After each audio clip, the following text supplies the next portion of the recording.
Ну, тут заезжать легче, нету ям, здесь заправщики помогают, потому что там все по-другому было, потому что кривая дорога, где-то надо было реки объезжать. Тут все хорошо, даст Бог, будет нормально. Это для нас очень большое, мне кажется, преимущество будет, потому что в целом Токмок это город в основном таксистов и жидов, которые работают, и многие сейчас заработают на этом, большинство населения. И нам будет очень легче, быстрее заправляться, больше работы, больше денег, соответственно.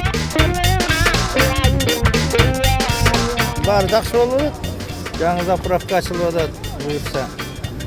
А то ескіде аябай дайыма очередь болчу, бұзылчу. Анан жақсылап алат бұйырса. Жаңы да заманбап салынып жатады. Оборудованияның бары жаңы. Анан денен бары. Жағат.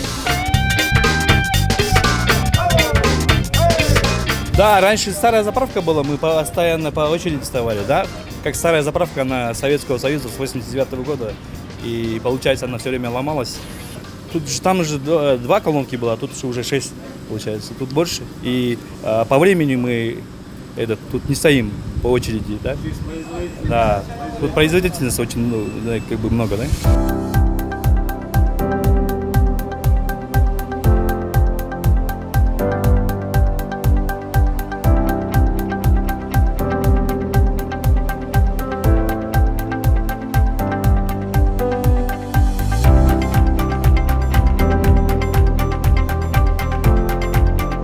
На старой станции мы заправляли в час примерно 20-25 машин. На новой же станции мы заправляем в час более 60 машин. Поэтому скорость заправки была увеличена более чем в 3 раза.